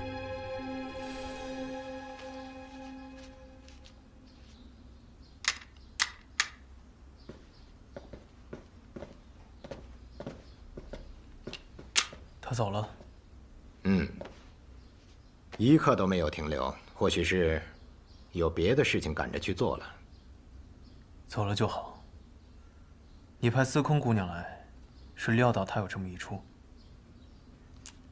有些事情的解决必定是要流些血的，我不宜出现，所以便让千洛去代劳了。萧瑟，我听千洛说你受伤了。小伤而已，不用大惊小怪。哎，唐莲啊，唐老太爷说他突然想到一个法子，或许能够治疗叶姑娘的病。我看这几天你抽空带叶姑娘去一趟唐门。是。哎，大师兄也要走啊？难道你也要走？哎，这雷家堡英雄宴就要开始了，而且呢，按照我跟我姐的约定，她必须要跟我去见一次我师父。我倒是忘了，今年的英雄宴在雷门。那大师兄可要去凑凑热闹。此次回唐门，我若是无事，应当会随老太爷一同前往。那感情好啊！哎，我跟你们说啊，这英雄宴啊，据说还有比武夺魁。你要去参加？我定当夺得头筹啊！你大师兄曾经是三魁者，可别丢了你大师兄的颜面呢。哇，那萧瑟呢？萧瑟你要去吗？反正打擂台这事儿，你可比我熟啊。滚！他可去不了，雪月城的账本都快堆积如山了。我去。你要去？我倒想看看啊，这傻子怎么出丑。那不可能！我告诉你，我定当打遍天下无敌手。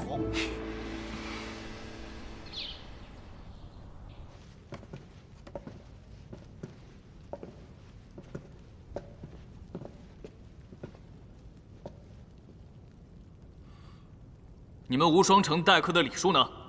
殿下都已经到了，无双城城主却还未出现，难不成要我们等他吗？我不是已经坐这儿了吗？什么？你个小豆丁是无双城城主？怎么了，臧明？回禀殿下，宋彦回并不在这儿，只有个小孩坐在那儿，这不是开玩笑吗？散了！在下无双城新城主无双。臧明。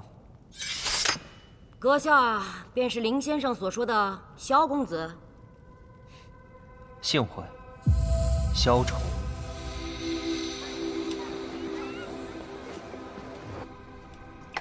好你个萧瑟，难怪找不到你，原来躲在这上面偷懒啊！我刚算完账，就出来喝口酒，你就来了。银月枪练得怎么样了？我练到第4重了，怎么，比试比试？算了吧，明天再说。我可告诉你啊，别把我惹急了。把我惹急了，我抽出无极棍把你打地上。这话我听得耳朵都起茧了，有本事打呀！幼稚，财迷。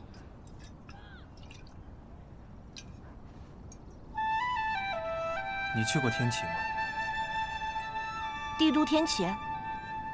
没去过。比起我们雪月城如何？没有雪月城漂亮，但是很大，大概有7、8个雪月城这么大。五湖四海的人齐聚，每天都很有趣。每年年中和年尾都会有一次大集市，集市上会有各种稀奇古怪的玩意儿。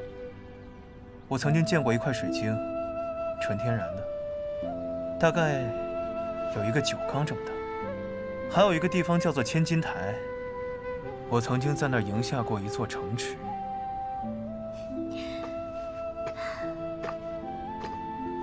有机会带我去天启好不好？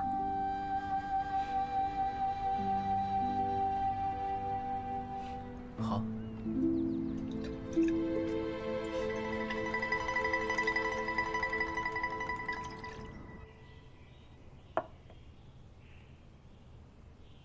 去吧，你在苍山待的时间也太久了。那你呢？百里一去未归，我又要走了。我是雪月城的城主，这整个雪月城就是我的江湖。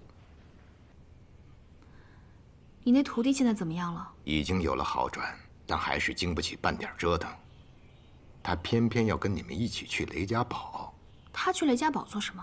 他说他要亲眼看见雷无节夺魁。哼，荒唐的理由。更荒唐的是，我居然答应他。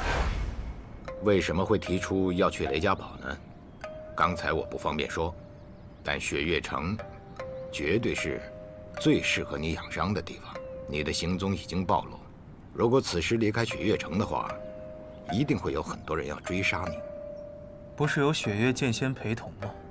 有他在，谁能杀得了我？理由呢？我想看雷无杰夺魁。这算什么理由？他好像已经继承了青龙令牌，但却不知道我是谁。我很好奇，这一路走下去，雷无杰会成长到什么地步？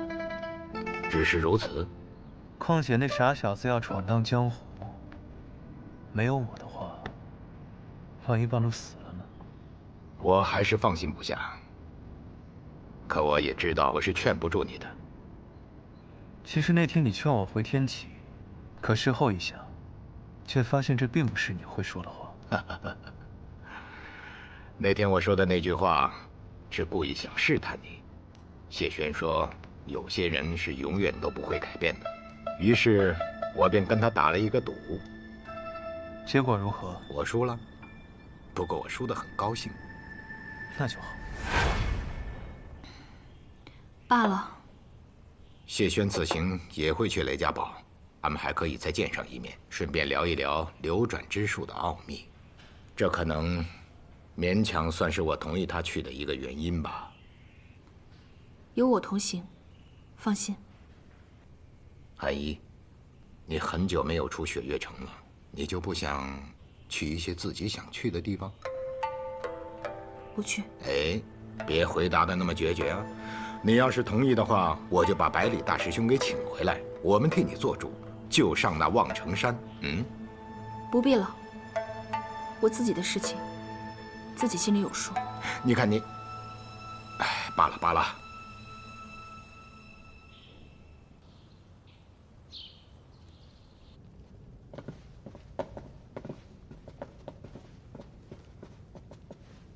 城主，他们都离开了吗？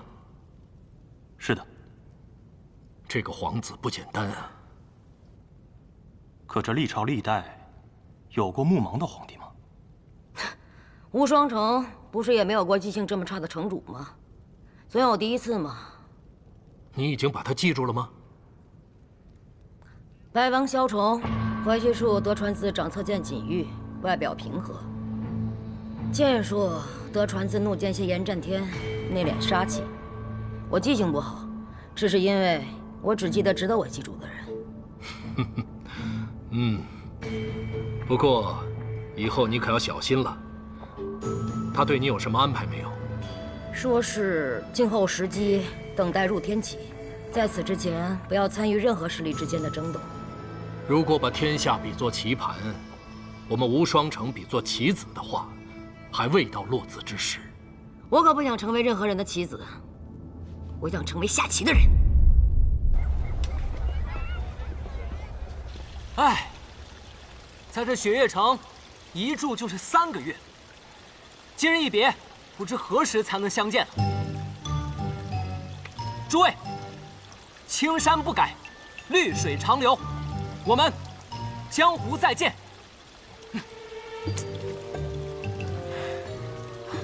我说你要告别，也对着雪月城门口，你对着登天阁干什么？这不叫有始有终吗？哎，你说我们都要走了，怎么也不见大师兄来送我们啊？说谁坏话呢？哎，大师兄，如意姑娘也在啊。知道你今日要走，特地过来送你一程。哦，小瑟，你真的要去吗？嗨，他呀，他在城中打算盘，打的是心烦意乱。我带他去英雄院看看，透透气，看完就回来了。正好，我今日也要带叶姑娘回一趟唐门。若意姑娘，若是唐门治不好你的话，你可以去我们雷门。我师父，人家唐门大师兄在这儿，你说这话不好。我不是那个意思。无妨。哎，对了，二师尊呢？他不是也要去吗？阿姐说他能日行千里，让我们先行一步，之后他自然会追过来的。好，那，大师兄，我们先去雷家堡，你们可一定要来啊！放心吧，我还要看你夺魁呢。行，走了。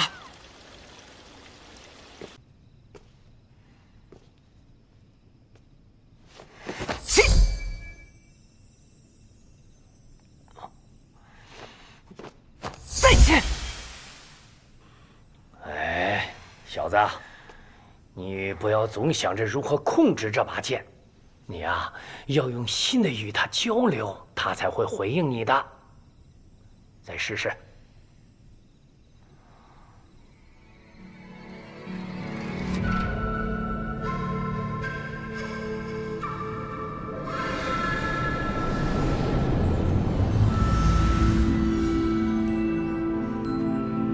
小杰，好久不见了。阿娘，真的是你吗？阿娘，我只是你心里的想象，是心剑与你产生了共鸣，幻化出了我的样子。阿娘，我真的好想你，阿娘。我和姐姐还有外公都已经重逢了，若是你和阿爹还在的话，我们就可以像小时候那样一起生活了。傻孩子了，没关系，只要你心里一直想着我们一家人就永远在一起。对了，阿娘，我现在已经是青龙守护了，可是我不知道作为一个真正的守护，到底应该做点什么。在我回答你之前，你先告诉我，你为何执剑？因为我有想保护的人。对于守护来说，执剑的意义就是守护想要守护的人。想要守护的人，守护想要守护的人，守护想要守护的人，守护想要守护的人。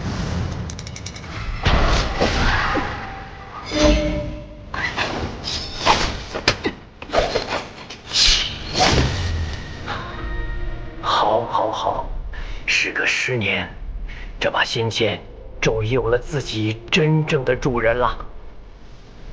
守护想要守护的人，阿娘，放心吧，孩儿定不负神。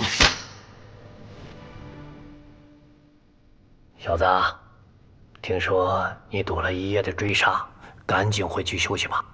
明天一早，再试试这把新剑的威力。外公，你这剩下的剑你都还没讲呢。虽然说剑谱前3甲我已经听过很多遍了，不过呀，从天下第一铸剑师的嘴里讲出来，那还是非同凡响的。好，我就应了你。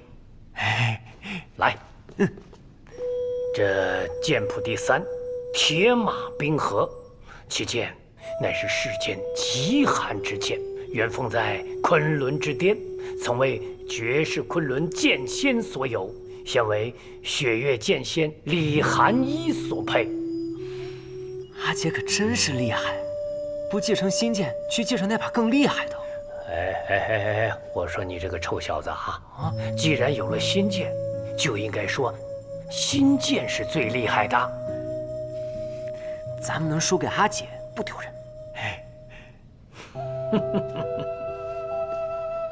这剑谱第2，大明朱雀，其剑为无双城镇城之宝，现藏于无双的剑匣之中。这剑意锋锐，出剑必见血可翻，现为无双城的城主无双所有。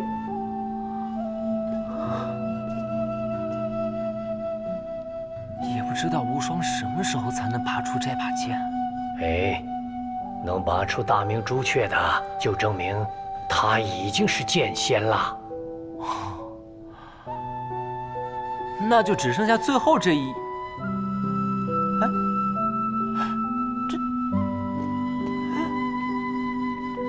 外公，这最后一柄剑怎么是空白的呀？我告诉你，这剑谱第1，天斩，天下第1剑，天道之剑，非天命之人所不能持。献供于钦天监，有国师齐天辰守之。这天铲乃是开国皇帝留下来的神剑，已经有几百年未曾现世了。我虽然是剑心中的种主，我也没有见过此剑，自然也就画不出来呀。这几百年都不现世，他不会都锈了吧？哎，不会的，不会的。像本朝的开国皇帝那般的天命之人，又岂能是那么容易便出现的？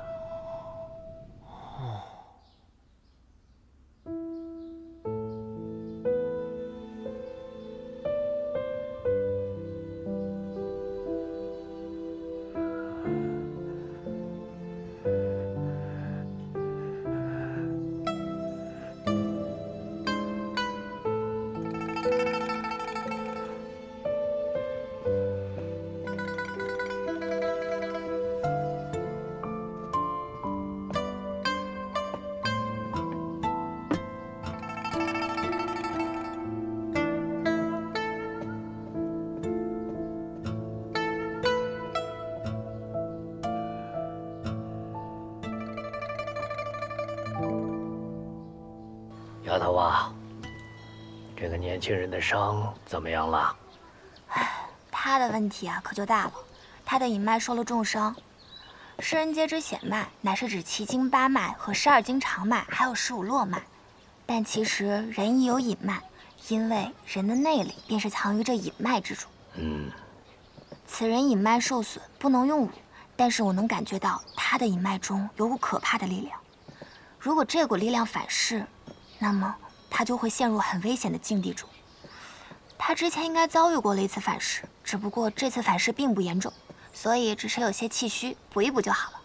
但是以后嘛……怎么，还有我的小花锦看不好的病吗？你别说是我，就算我师傅来了，估计也医不好。至于我那个3心2意的师兄，怕是也医不好吧？你是说那个枪仙司空长风吧？师傅说啊，若是师兄只注重医道，那么这天下间便没有他治不好的。可是师兄又学医又练枪，还跑去当什么城主，这般3心2意还怎么学医啊？你倒是专心钻研医术了，跑到我这剑心冢里采了1年的药材。我诱惑了你几次跟我学剑，你都不肯，怎么就没有看到你把它给医好啊？我还小嘛。还小，强词夺理。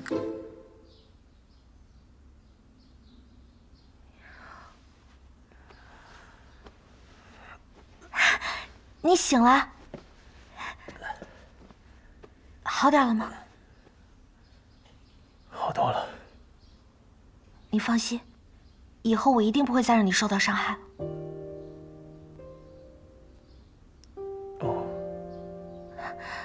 先把药喝了吧。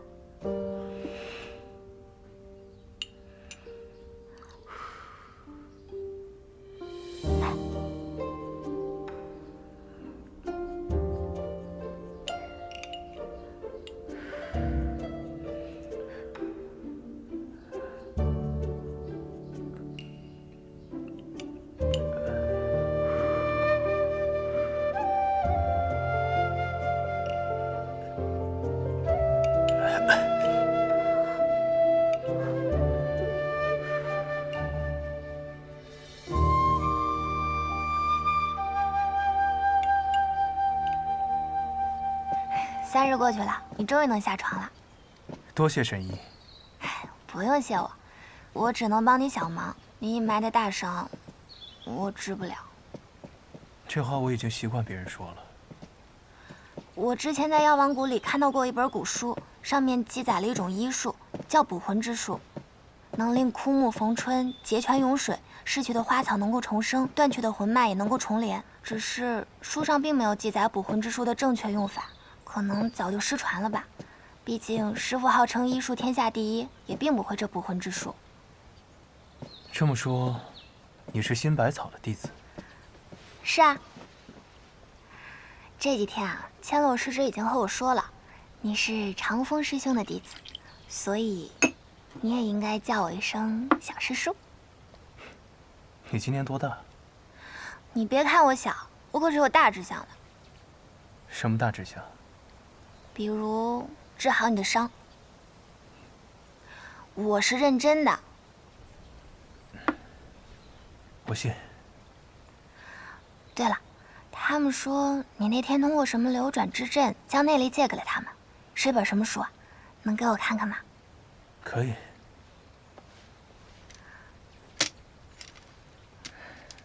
此书乃是如剑仙谢轩所写，修炼此中功法，可以慢慢修复阴脉。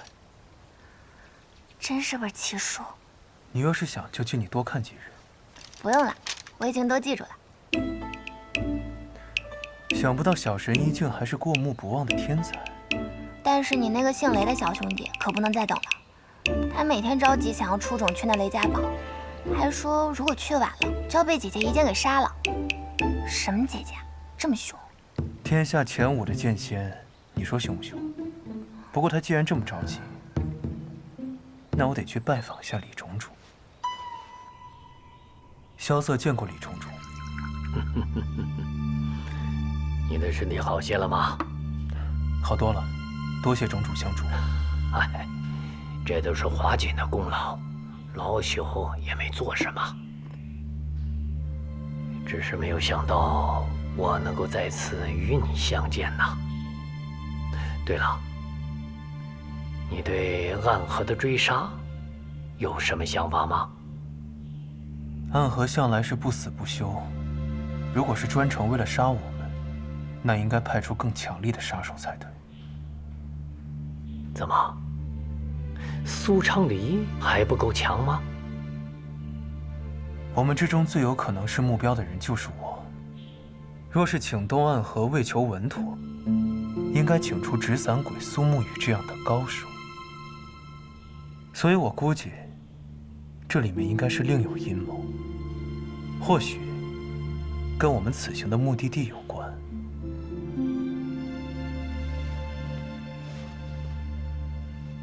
雷家堡、英雄宴，这些也只是我的猜测罢了。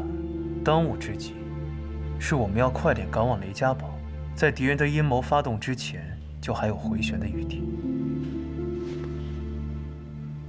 你刚才说，你叫萧瑟？是。不管以前是叫什么，以后也只会是这个名字。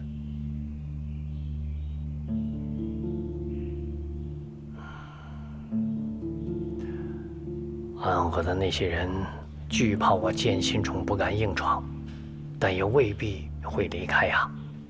今天晚上我就去击退他们，明天一早你们就走吧。怎敢劳烦种主亲自动手？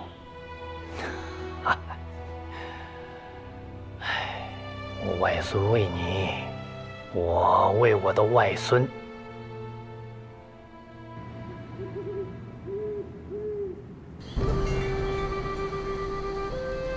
真是个大好杀人夜呀！你在担心剑心种帮助他们吗？那何惧何从2位护剑师我们见过，单凭他们2人的剑术，与你相差甚远，不足为惧。除了他们，剑仙种还有别的高手。啊？别的高手？谁？剑心有月，睡梦杀人。李新月已经死了很多年了。李新月是死了，但是心剑未绝，教他剑术的那个人也依然在。您是谁？天下第1铸剑师，李素王。巨剑腾空，天下第5名剑破军的仿剑，乃是我年轻时所铸，也是许久未见了。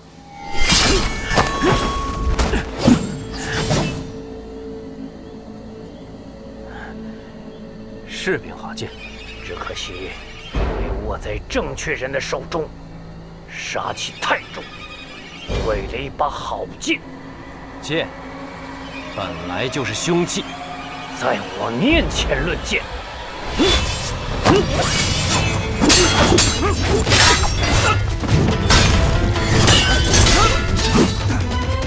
外公，外公，我自己的事情自己了，您不必替我说道。此人不好对付。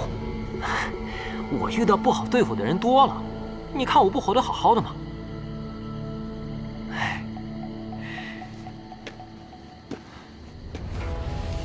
再来问一次剑吧。我有一剑，剑仙李寒一所传，名若云剑。